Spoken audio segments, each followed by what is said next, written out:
It's now my pleasure to introduce our first keynote speaker. This is Mr. Frederik Weiss, who comes to us from Eawag via Costa Rica, where he's taken some time out from his ongoing field work to attend our meeting today. He's the first author on a really important recent study that just came out a few months ago on chemical pollution in low and middle income countries. He's an interdisciplinary scientist integrating environmental chemistry, toxicology, and biology. He has a master's degree in environmental science from Goethe University in Frankfurt, Germany. And since 2013, he's worked at the Department of Water and Sanitation in developing countries at Eawag, focusing on chemical pollutants in the low and middle income countries. And he's currently a PhD candidate in environmental chemistry at Eawag and ETHZ. And as I said, he's currently conducting fieldwork on pesticides in the tropical Rio Tapesco catchment in Costa Rica. So without further ado, I'd like to turn it over to Frederik. If I can make the PowerPoint work.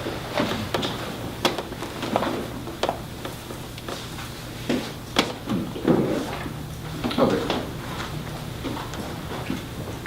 Thank you very much for your introduction, Joshka. And I'm really happy to be here and talk about chemical pollutants. As Josh explained at the beginning, before I worked and now I'm working at Eawag, at the Swiss Federal Institute of Aquatic Science and Technology.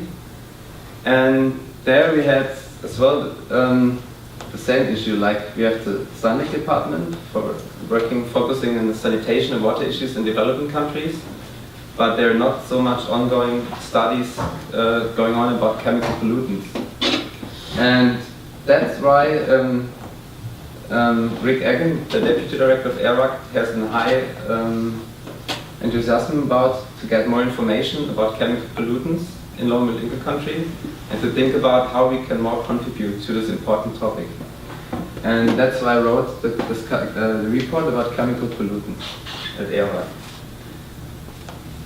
And as you can see here, there's some recent health risk factors.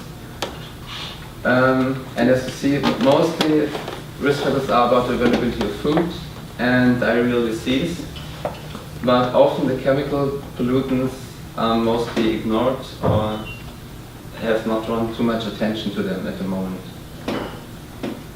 But it's well known, or it's from a lot of literature, you see that in low middle income countries the risk according to chemicals and unsafe management of toxic chemicals is quite higher in low middle income countries than higher income countries. For example, there was a study from the World Bank and the blacksmith industry and Green Cross, which did research in 3,000 toxic sites, and they investigated that 200 million people are affected of toxic chemicals in these regions, which is comparable to the amount of people who suffer from malaria, for example. And where does it come from? Where does the chemical pollution come from, and why is it an important issue? It should be drawn more attention. There are several reasons. For example, the growing world population and the demographic change and the rise of average age, the increase of living standards, and the constant shift of the production from higher income countries to low and middle income countries. Low and middle income countries, causing higher intensification in demand of chemicals, an increase in general in chemical production, especially in low middle income countries, and that's why more pollutants are released in the environment and affecting environmental and human health.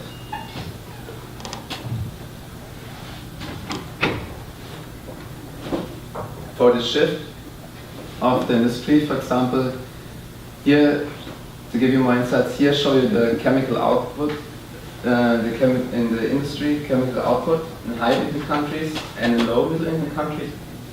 And you can see that in the higher income countries there was a linear increase of chemical output, but especially after the financial crisis there was an exponentially increasing output in low middle income countries. So a lot of industries shifted their companies to low middle income countries.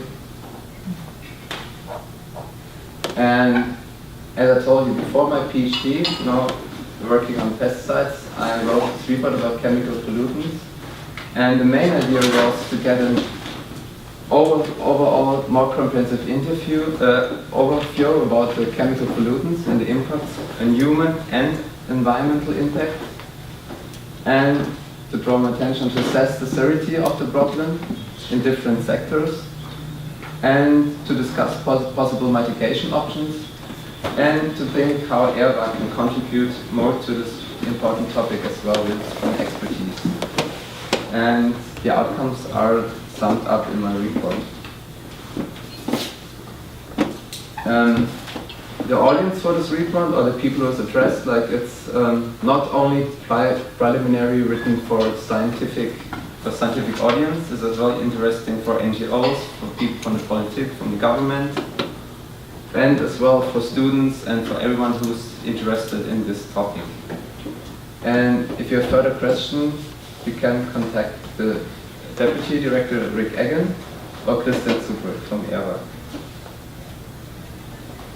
And in this report, I get an overview about different kind of chemical pollutants. I call it different sectors, like I have the pesticide sector, pharmaceuticals, mining pollutants, e-waste, and pollutants from the remaining industries, like tanneries and textile industry. But with my presentation here, I'm more focusing about pesticides, pharmaceuticals, and mining pollutants. And I will show some trends about the data I got so far, and will show some case studies. In this report for every sector, the structure is kind of the same. At the beginning, I thoughtfully selected chemical groups and chemicals of interest and discussed about the potential of environmental and human risk. And then I discussed how are the input pathways of these compounds and their pollution trends and their impacts. I named alarming case studies and best practices that are already implemented or theoretical examples. And in the end, I mentioned research gaps. For example, for the pesticides, I had 5 different groups: organochlorines, organophosphites, carbamides, piperidines, and carbamides. And these are from the scientific literature and reports.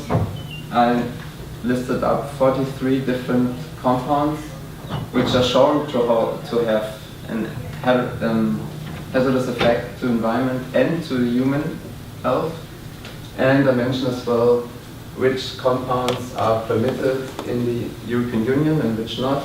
For example, often there's still the issue that a lot of compounds which are not allowed to use in higher income countries, they're still used and produced and sold in lower middle income countries or middle income countries.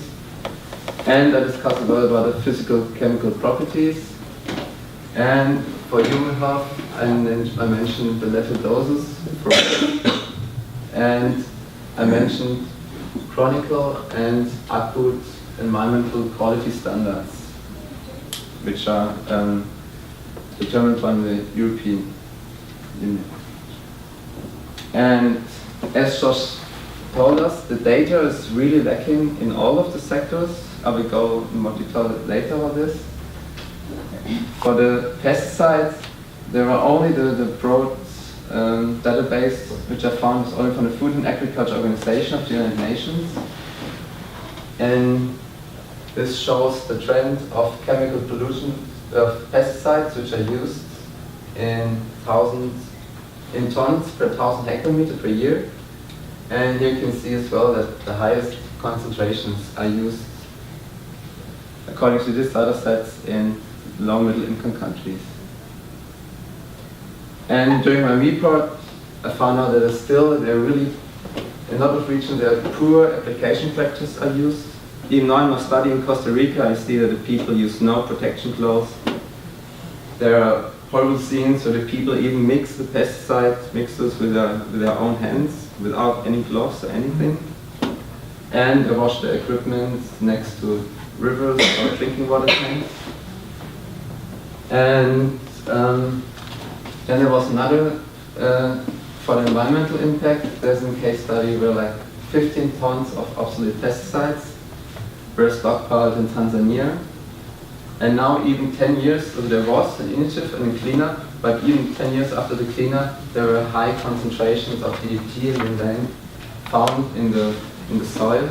And even the drinking water in this region had concentrations 10 years after the stockpiling at a level at microgram per liter. For example, in Switzerland, it's not allowed to have higher concentration of 100 nanogram per liter of pesticides in drinking water. So it's really concerning. And often only the visible pesticides packages were removed, but the site is still contaminated.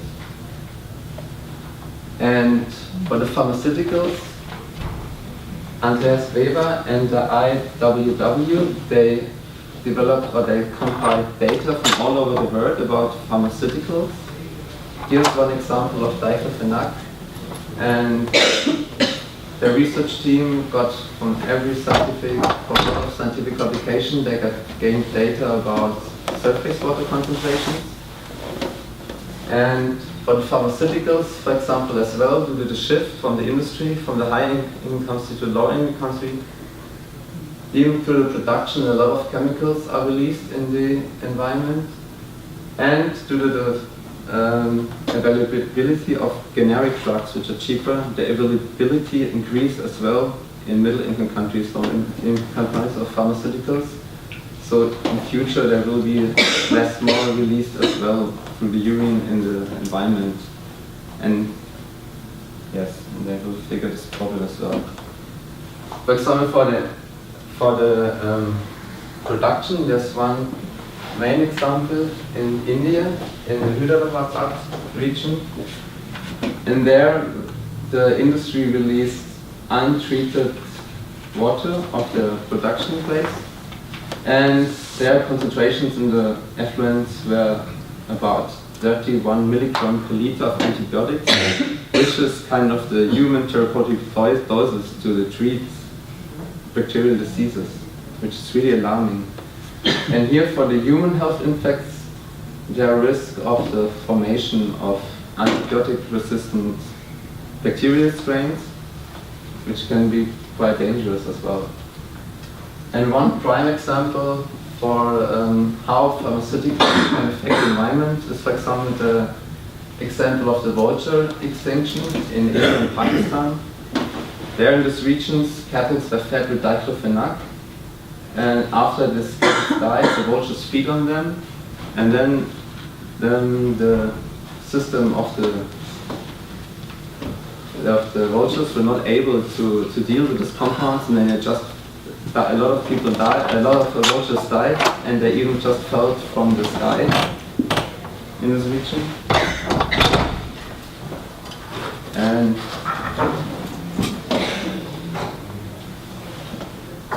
for the mining pollutants, I selected several heavy metals and metalloids and minerals, which are of main interest, which are most hazardous for environmental and human health.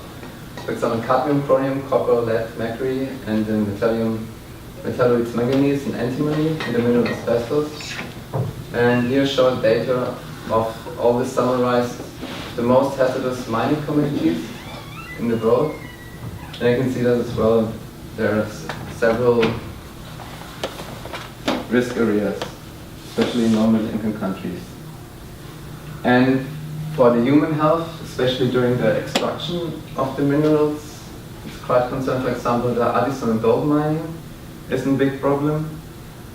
There are several old extraction procedures are used, like the mercury amalgamation procedure, and they're exposed to mercury without any protection clothes as well, as you can see here in this picture. And for the environment, the formation of acid mine drainage is a big issue, for example, deforestation as well. And for the acid mine drainage, for example, if there are obsolete waste of mining and it's getting in contact with water through sulfuric bacterial processes, there will be released a formation of acid water, and they solute heavy metals out of this waste and put them and bring them into the water system, which which is really dangerous as well. For e-waste, I don't go into much detail because we have an e-waste specialized after me talking. For me, which was alarming, that in the report, in all the different sectors, really in every sector, there were similar key issues. One of the main issues is the lack of data. There are no data available, or really less data, mostly only on country scale. So it's really hard to localize some hotspots where more investigations should be started at. And that are still, even if there are a lot of conventions and programs, there are still weak government compliances, controls and regulations in several countries. The education level often is really weak. For example, in the pesticide procedure, they don't read the labels about the precautions, or in the extraction methods for mining pollutant, for mining communities, for example, they use old obsolete methods and not aware of the toxicity of the compounds. And as Josh can saw as well, they're really missing, or they're not implementing medication technologies for the reduction of this pollution, or even to detect the pollution as well, because detection of organic pollutants and inorganic pollutants is really expensive, and often there's just not the money to do this. That's why as well Eawag decided to do now this project. I don't know if I have time. 5 minutes? Okay. And as I told you, for Eawag, we were thinking about more how we can contribute to this topic as well. And due to its strong expertise in measuring pesticides all over in Switzerland, we decided to conduct a study in the tropical catchment in Rio Clapesto in Costa Rica. And we chose this area for several reasons. One, we have already a trustful research partner at Universidad Nacional. And from the primary studies, they show that our pesticides were used really intensively, and that they use poor pesticide practices. For example, they wash their equipment or fill their tanks close to rivers, or they use much too high concentrations, so they work the whole day in the fume of the pesticides, or they fill the tanks and apply pesticides without any gloves. And there were less awareness of toxicity as well. During my PhD project, last year I had 5 sampling points in the catchment, this time I have 8. And I sampled 4 drinking water tanks as well, to see if the community living there is affected as well. And the aim is to conduct a targeted and quantitative comprehensive exposure assessment in water streams of this catchment. I'm using low budget passive sampling systems in the region. And in the end, it's important to me to use my data from the fieldwork to get more information about how the pesticides end up in the system. Is it through bad handling, or is it from the rain and the surface runoff? And what are the important input pathways? And in the end, we will discuss with our partners which are possible mitigation options to improve the situation. For example, at the moment there are already some workshops going on, but yeah, we will see and we will extend these workshops as well. I don't want to go into too much detail, but for my sampling I use several passive sampling systems. This here is the styrene divinylbenzene passive sampling disc. And for the semipolar and polar compounds, and for the more apolar compounds, I use silicone rubber sheet.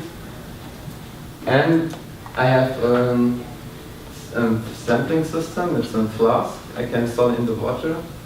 And with this flask, I can take composite samples over 1 week, and it doesn't need any electricity or solar panels. Because in these rural regions, it's really difficult to use ISCO samplers, which